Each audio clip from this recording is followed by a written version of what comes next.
Welcome back to another chapter of Dissidia Shadowgate. Last time, we have finally made our way to the last stronghold. But before we face the warlock, though, Lightning suggested that they should have some shut-eye first. I don't blame them, with all those mind-bending obstacles and puzzles they had to solve, and all those battles they had to face in preparation for this. I can't blame her. So, let's get this thing started. Hold on just a sec. Alright, Chapter 7. This chapter is very sentimental. It has some info about the past lives of each of the Dissidia characters. This should be perfect before the ultimate battle against the warlock.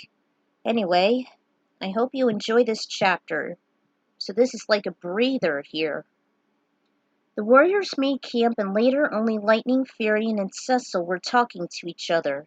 Furion looked at the wild rose in his hand with a grim face. "What's wrong, Furion?" It's the wild rose. I can't stop looking at it." His face lit up as he asked Cecil to leave him and Lightning alone. "I need to speak with Lightning personally, if you don't mind." "Not at all. I'll see you two when we awake." Cecil stood up and walked to the slumbering warriors and settled down. Thoughtfully, Lightning looked at her friend and asked, "You seem to have a lot on your mind. Why don't you just spit it out?" "Lightning, you know about the wild rose that Laguna found?" "Yes." "The reason I became obsessed with it is... I knew it had some kind of meaning. I've been thinking about my dream, about ending the conflict, and a world blooming with wild roses. That no matter what we've lost, we would still have hope, that even the wind and the rain could provide us with strength. But it seems like there was more than that. I've realized what I've forgotten." "And that is?" "The words wild rose. It was named after a rebellion I once belonged to, along with my best friends. It was an organization that fought against the Palametian Empire and brought peace to the world, just like my dream." "I knew that memory will come back to you eventually." "And what about you, Lightning? Have you found out about your vision of the rose petals dancing in the wind?"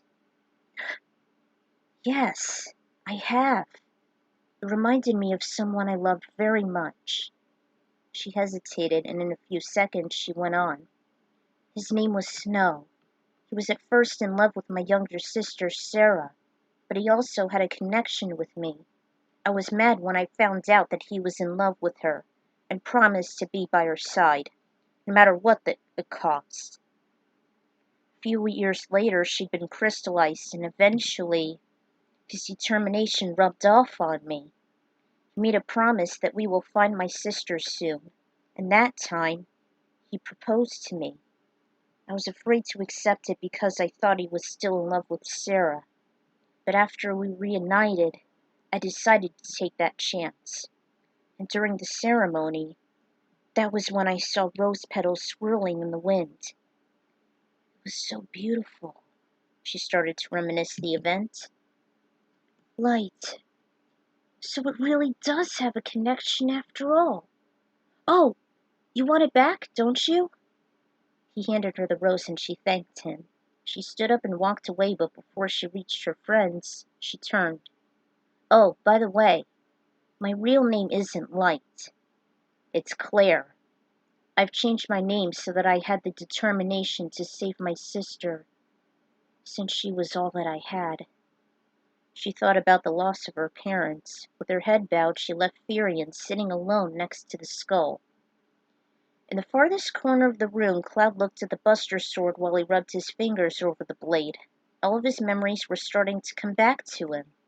During a flashback, he was laying over his best friend Zack's bloody body after he willingly took his own life to save him against Shinra's soldiers. He said that his legacy will live on upon his passing as he gave him his sword. His memory ended as he looked at it glumly. Suddenly, he couldn't stop thinking about him. He couldn't believe that all this time his dreams and honor were passed down to him. He felt some comfort when they've been justified after he'd beaten Sephiroth and then Chaos. Soon footsteps were heard walking towards him. A shadow loomed over him. He looked up and it was Tifa. Quite in a pensive mood, aren't we, Cloud? Yeah. She sat down next to him and stretched out. You know, we should get some sleep before we face the warlock. You think he's behind that door? She asked as she pointed to the skull. Perhaps. But can we beat him? Of course. It would be just like old times. Remember how you saved me from Sephiroth and you told me that you felt like it since you were on Chaos's side? His head bowed with his head even more glum. Hey, what's with the long face? You do remember me, don't you? I certainly did when we had our first mission together. He had a flashback of a younger Tifa playing in the grass where the sun was shining in a cloudless sky. Cloud was watching from a dark room at the top floor of his house. He admitted that, even though they weren't close, he became jealous as she played with her friends. During their childhood, she said she was Cloud's next-door neighbor in their hometown Nibelheim. Her first adventure was traveling to Mount Nibel to find her mother after she died. We got ourselves in big trouble that day. But I haven't seen you since. Until I joined Avalanche and met you at Midgar. You once told me that you felt sad after you joined Soldier as an infantryman. However, you were acting very strange because you were injected by the Genova cells, and you had Mako poisoning. So I decided to keep an eye on you.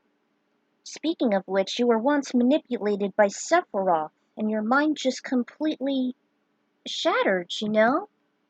She remembered traveling inside Cloud's mind to restore his memories of the burning of their homeworld, his determination to join Soldier to impress her, and her childhood event climbing the mountain. He started to remember her attempts to explain the truth behind Sephiroth Zack and how he was defeated to begin with in the live stream. Yes, I'm starting to remember now. But what I found out was Sephiroth wasn't always like this. He was a member of Soldier just like me. It was Professor Hojo who explained to him that Genova was his mother, but truthfully, it was Lucretia Crescent. She was injected by the cells like us, and he became insane from them. He once believed that Genova, an extraterrestrial, was his real mother. He also remembered of him not wanting to become a god and his attempts to destroy the world. Cloud and Tifa both became astonished as they discussed the information. After a long pause, he reassured her that she shouldn't worry about Sephiroth anymore, since he and Chaos perished when the war was over. Cloud, I just... couldn't thank you for all you've done, but I guess I should show you how grateful I am." She turned his face toward her, and they slowly drew closer and closer until their lips touched. While he watched them kiss, Adon reminisced about his past. His first memory was a blue light during his birth. After all that time, he still couldn't remember what it meant. He was created as a genome from Terra by scientist Garland, not the same Garland in the original, and remembered fighting him after he revealed his purpose as an angel of death. It was his attempt to destroy the people of another world, Gaia. He also had his memories of Kuja, who was also a genome and thought to be the true angel of death. At first, Garland wanted it to be Kuja, but since he was created as an adult, he wasn't fully developed. So, in Kuja's jealousy, he created Zidane, who was younger and more capable than his rival. And then Garland was killed by Kuja, and he and Zidane have been bitter enemies ever since. He then saw the inhabitants who looked exactly like him with blonde hair and monkey-like tails. He supposed that if Zidane fails, there would be other angels of death to do his job of genocide. Wait, genome? Genocide? Ugh, what a coincidence. He then thought about saving Kuja from dying and being swallowed by an enormous tree. Before being full of grief of what he was truly created for, he remembered a beautiful woman he once met during a performance from the Tantalus theater troupe. He realized her name was Princess Garnet and the place they met was Alexandria. He felt remorseful as this was where he was supposed to abduct her. Fortunately, he didn't.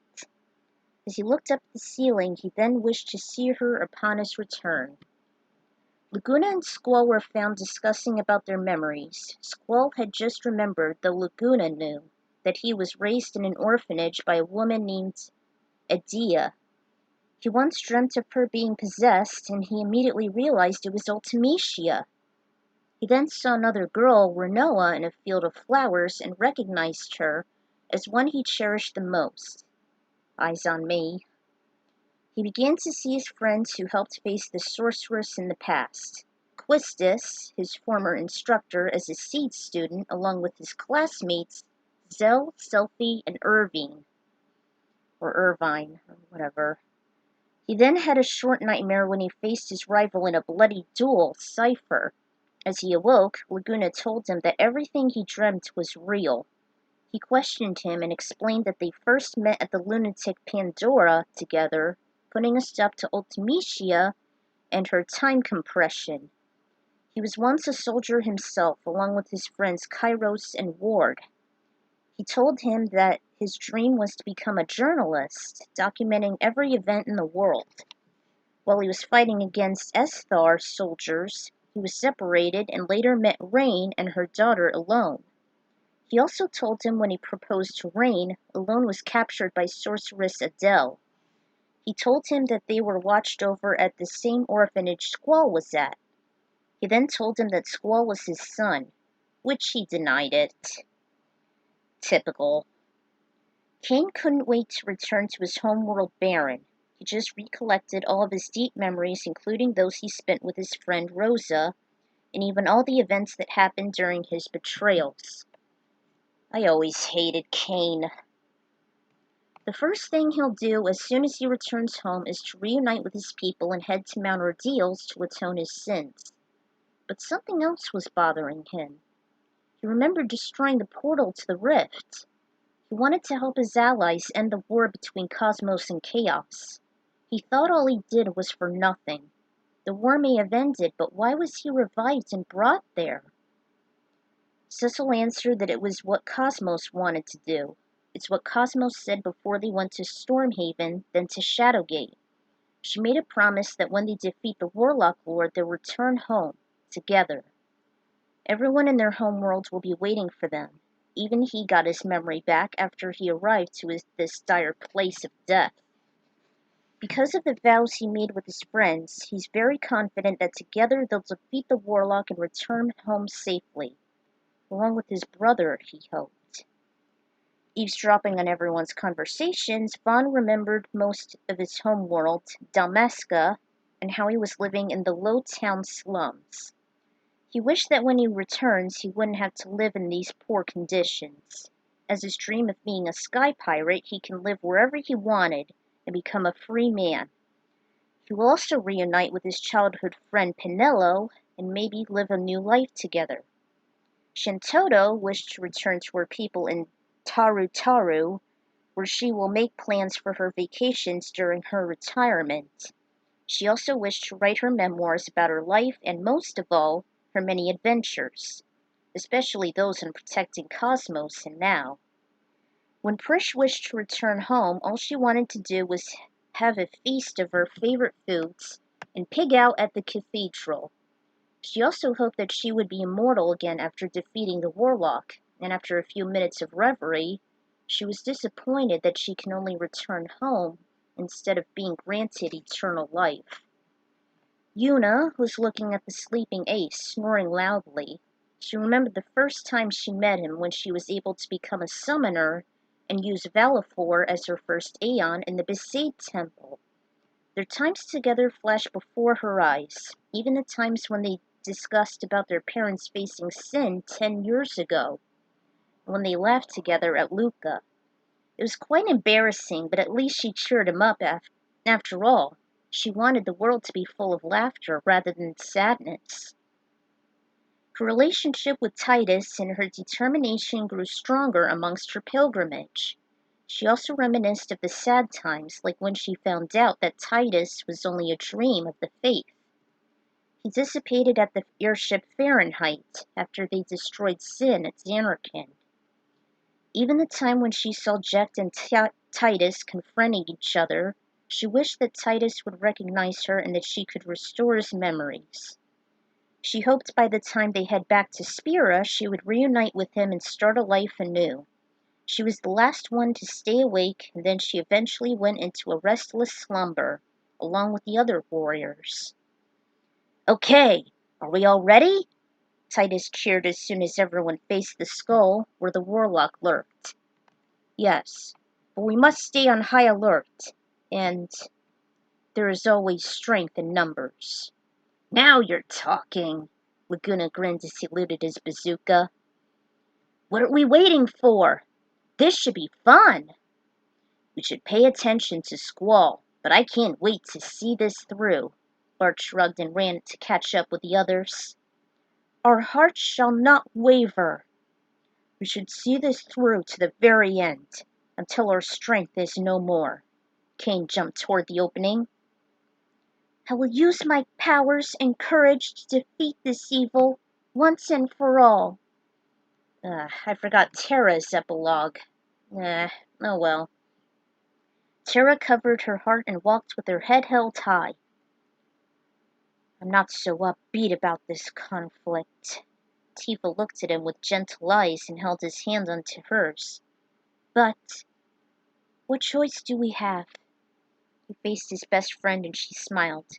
Together they stepped inside the skull. Titus took a deep breath and spoke from the bottom of his heart. "Yuna." She looked at him with fear on her face. He laid his hand on her shoulder and whispered, "I'll always be with you, in body and spirit, until death does us part. If you whistle for me, I'll come running." She tried to hide her tears and she nearly choked on a sob. "Titus, you do remember." "Let us fight this thing together, like we did with Sin." "Yes, let's." Two stepped forward and disappeared into the darkness. "Well, kid, it's time to put your smarts to the test. You up for it?" "I will fight with everything I have." "Isn't it swell? You know what they say, all's well that ends well." Shintaro wobbled toward the skull's maw. I'll fight with you. I'll fight with you. To the very end." "I'm with you, Furion." Lightning smiled at him. Then she shot out her pistol and marched with a stern face. He drew his Ragnarok out, and he was the last one to not look back. And that's that. So, next time, the final battle shall begin against the warlock. And believe it or not, when I was first writing this story, this was where I left off for several years. Because the final battle and the epilogue themselves, they were pretty hard to make. So by the summer of 2017, when I was doing the Bouncer Tetralogy, Square Enix Summer, as I would like to call it, because I did all my stories based on Square Enix properties like Final Fantasy and the Bouncer, I actually managed to finish it around that time. So, next time, we're gonna face the Warlock Lord at last. I'll see you guys then.